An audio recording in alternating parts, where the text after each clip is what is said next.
ଛୋଟ ଛୋଟ ପିଲାମାନେ ଆଜିର ଗପ ଆରମ୍ଭ କରିବା। ଠିକ୍ ଅଛି, ମନ ଦେଇକି ଶୁଣ।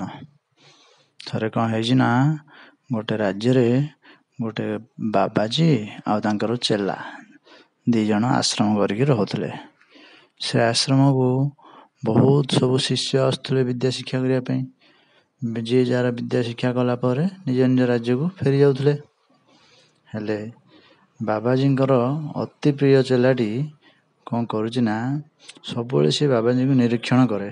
ବାବାଜୀ କେଉଁ କାମ କେମିତି କରୁଛନ୍ତି, କେଉଁ କଥା କେମିତି କହୁଛନ୍ତି, ତାକୁ ଲକ୍ଷ୍ୟ କରି ସିଏ ବି ସେଇଭଳିଆ ସବୁବେଳେ କରିବାକୁ ଚେଷ୍ଟା କରେ। କିନ୍ତୁ ବେଳେବେଳେ ଭୁଲ ବି ହେଇଯାଏ। ତାର ଭୁଲ ହେଇଗଲେ ବାବାଜୀ ତାକୁ ଟିକେ ବିରକ୍ତ ହୁଅନ୍ତି ଯେ ଏତେ ଦିନ ତୁ ରହିଲୁଣି, ତୁ ଆହୁରି ଜିନିଷ ଶିଖିପାରୁନୁ, କେଉଁଟା କ'ଣ। ହଉ, ଏମିତି ଚାଲେ। ଥରେ କ'ଣ ହେଇଛି ନା, ବାବାଜୀ ଆଉ ସେ ଚେଲା ଦୁଇ ଜଣ ରାଜ୍ୟ ଭ୍ରମଣରେ ବାହାରିଲେ। ବାବାଜୀ ମଝିରେ ମଝିରେ ସେମିତି ରାଜ୍ୟ ଭ୍ରମଣରେ ଯାଆନ୍ତି, ମାନେ ଭିନ୍ନ ଭିନ୍ନ ଅଲଗା ଅଲଗା ରାଜ୍ୟକୁ ଯାଆନ୍ତି। ସେ ରାଜ୍ୟରେ କିଏ ବିଦ୍ୟା ଶିକ୍ଷା କରିବାର ଥିବ, କାହାର କ'ଣ ଦୁଃଖ ଦୂର କରିବାର ଥିବ, କାହାର କ'ଣ ଅସୁବିଧା ଥିବ, ସେ ଜଣେଇଲେ ଗୁରୁଜୀ ତାର ନିବାରଣ ପାଇଁ କିଛି ରାସ୍ତା ବତେଇବେ। ଏଇଭଳିଆ ସବୁ ଯାଆନ୍ତି ସିଏ। ତ ସେଥର ବି ସେ ସେଇଭଳିଆ ବୁଲିବାକୁ ବାହାରିଲେ। ସାଙ୍ଗରେ ଚେଲା ବି ଗଲେ। ଯାଇ ସେ ଆଉ ଗୋଟେ ରାଜ୍ୟରେ ପହଞ୍ଚିଲେ, ବହୁତ ବଡ଼ ରାଜ୍ୟଟେ। ସେ ରାଜ୍ୟର ରାଜାଙ୍କର ବହୁତ ନାଁ ଡାକ ଥିଲା। ନାଁ ଡାକ ମାନେ ବହୁତ ସୁନାମ ଥିଲା। ସେ ରାଜା ସବୁ ଜ୍ଞାନୀ ଗୁଣୀ ଲୋକମାନଙ୍କୁ ବହୁତ ଆଦର କରନ୍ତି। ହେଲେ ଏହି ବାବାଜୀ ଆଉ ଚେଲା ଯାଇକି ପହଞ୍ଚିଲା ବେଳେ ଦେଖିଲେ ଯେ ସେ ରାଜା ଉଦ୍ୟାନରେ ବୁଲୁଛନ୍ତି। ଇଏ ଯାଇକି ରାଜାଙ୍କୁ ଦେଖା ହେଇକି ପ୍ରଣାମ କରି ପଚାରିଲେ ବାବାଜୀ ଯେ, ମହାରାଜ, ଆପଣଙ୍କ ରାଜ୍ୟରେ ସବୁ ତ ଧନଧାନ୍ୟରେ ଭର୍ତ୍ତି, ସମସ୍ତେ ଆପଣଙ୍କ ପ୍ରଶଂସା କରୁଛନ୍ତି, କିନ୍ତୁ ଆପଣଙ୍କ ମନରେ କାହିଁକି କ'ଣ ଟିକେ ଦୁଃଖ ଦେଖାଯାଉଛି।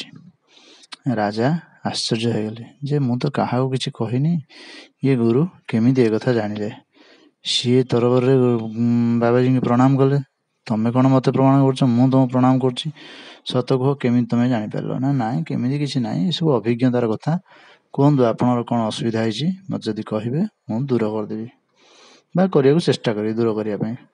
କହିଲେ ରାଜା କହିଲେ ତାଙ୍କ ଅସୁବିଧା କଥା ଯେ ଏମିତି ଏମିତି ସବୁ ଯେତେ ଚେଷ୍ଟା କଲେ ମଧ୍ୟ ମୋ ପଡ଼ୋଶୀ ରାଜ୍ୟଟି ସବୁବେଳେ ଅଶାନ୍ତି ଲାଗି ରହୁଛି, ଝଗଡ଼ା ହେଉଛି, ସବୁ କିଛି। ଗୁରୁଜୀ ତାଙ୍କୁ ଯାହା ବି କିଛି ଗୋଟେ ଉପାୟ ବତେଇଲେ। ରାଜା ଖୁସି ହେଲେ। ହଉ ଠିକ୍ ଅଛି, ଏଇ ଉପାୟ ମୁଁ କରିବି। ଗୁରୁଜୀ ସେଠୁ କହିଲେ ଠିକ୍ ଅଛି, ଯଦି ଉପାୟ କାମ ନଦେଲା କି କିଛି ଅସୁବିଧା ହେଲା କହିଲେ ମୁଁ ଏ ଅମକ ପାଖ ରାଜ୍ୟରେ ରହୁଛି, ମୋତେ ଖବର ଦେବେ, ମୁଁ ଆସିବି। ଏ କଥା କହି ଗୁରୁ ଆଉ ଚେଲା ଯିବାକୁ ବାହାରିଲେ। ଗଲାବେଳକୁ ରାଜା କ'ଣ କଲେ ନା, ଗୁରୁ ଆଉ ଚେଲାଙ୍କୁ କହିଲେ ରୁହନ୍ତୁ, ମୁଁ ଆପଣଙ୍କୁ କିଛି ଗୋଟେ ଉପହାର ଦେବି। ଗୁରୁ କହିଲେ ନା, ଉପହାରରେ ମୋର କ'ଣ ଆବଶ୍ୟକ ଅଛି, ଆମେ ବାବାଜୀ ଲୋକ, ବୁଲି ବୁଲି ଜ୍ଞାନ ଦେବା ହେଉଛି ଆମ କାମ। କିନ୍ତୁ ରାଜା ମାନିଲେନି। ଆଣିଲେ କ'ଣ ନା, 2ଟା ସୁନା କଙ୍କଣ ଆଣିଲେ। କଙ୍କଣ ମାନେ ଆଗ କାଳରେ ସବୁ ପିନ୍ଧୁଥିଲେ, ସବୁ ବଡ଼ ବଡ଼ ସୁନାର କଙ୍କଣ ହାତରେ ସବୁ ପିନ୍ଧୁଥିଲେ। ତାକୁ କ'ଣ କଲେ ସିଏ ନା, ଗୁରୁଙ୍କୁ ଗୋଟିଏ ଦେଲେ, ମାନେ ବାବାଜୀଙ୍କୁ, ଆଉ ତାଙ୍କ ଚେଲାକୁ ଆଉ ଗୋଟିଏ ଦେଲେ। ଦେଇକି 2 ଜଣ ଯାକୁ ବିଦା କଲେ। ଗୁରୁ ସେଟା ରଖିଲେ, ଚେଲା ବି ରଖିଲା, ଚାଲିଲେ। ଗଲେ କ'ଣ ହେଇଛି ନା, କିଛି ରାସ୍ତା ଗଲାବେଳକୁ ଚେଲା ସେ ସୁନା କଙ୍କଣଟିକୁ ବାହାର କରି ଟିକେ ଦେଖିଲା, ମନ ଦେଇକି ଦେଖିକି ପୁଣି ବ୍ୟାଗରେ ରଖିଲା ପରେ ଚାଲିଲେ କିଛି ବାଟ। ଗୁରୁ ଏ କଥା ଲକ୍ଷ୍ୟ କରିସାରିଲେଣି। ହେଲେ ଗଲାବେଳକୁ ଯେଉଁ ଜଙ୍ଗଲ ରାସ୍ତା ଦେଇକି ସେମାନେ ଆସିଥିଲେ, ପୁଣି ସେଇ ଜଙ୍ଗଲ ରାସ୍ତା ଦେଇକି ଯିବାକୁ ବାହାରିଲେ।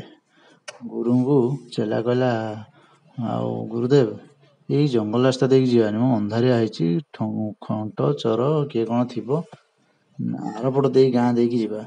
ଗୁରୁ କହିଲେ ଗାଁ ଦେଇକି ଯିବ ଯେ ସେପଟେ ବହୁତ ରାସ୍ତା ପଡ଼ିବ, ବହୁତ ରାସ୍ତା ବୁଲି ବୁଲି ଯିବାକୁ ପଡ଼ିବ, ଏପଟଟା ପାଖ ରାସ୍ତା। ନା ପାଖ ରାସ୍ତା ହେଲେ କ'ଣ ହେଲା, ଡେଞ୍ଜର ରାସ୍ତା। ଆଉ ହଉ ଦେଖନ୍ତୁ, ଯଦି ଆପଣ ଚାହିଁବେ ଯିବେ, ନା ମୁଁ ଗୋଟେ କାମ କରିଦେବି, ମନ୍ତ୍ର କରିଦେବି, କୌଣସି ପ୍ରକାର ଚୋର ହାରି କେହି ଆସିବେନି। ଶିଷ୍ୟ କହିଲା ଆଚ୍ଛା, ହଉ ଠିକ୍ ଅଛି, ଚାଲନ୍ତୁ। ଚାଲିଲେ। ଜଙ୍ଗଲ ପାଖାପାଖି ଯେମିତି ହେଇଗଲା, ଗୋଟେ କୂଅଟିଏ ଥିଲା ସେ ପାଖାପାଖି।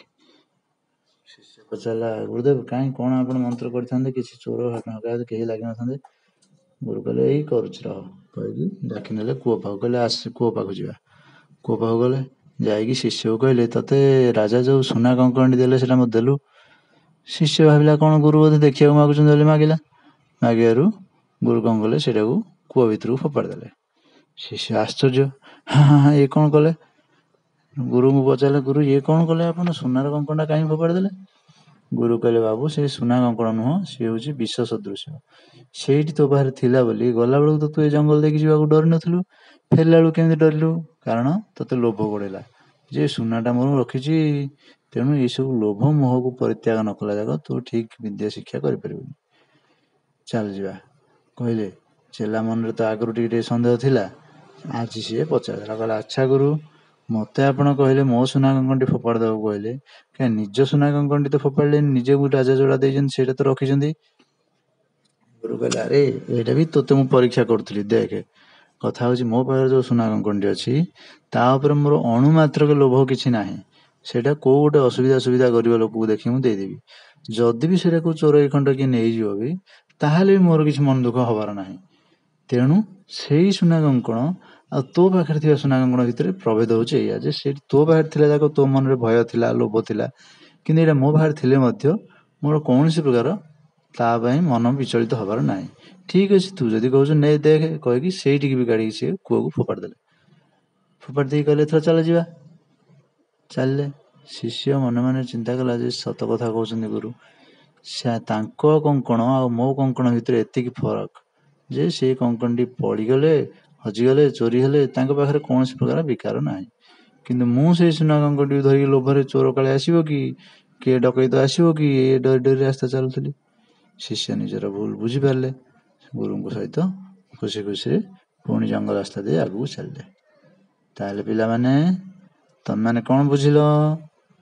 ଯେ କେବେ ବି ଏଇ ସବୁ ସୁନା, ଧନ, ରତ୍ନ, ଟଙ୍କା ପାଇଁ ଲୋଭ ରଖିବା ନାହିଁ।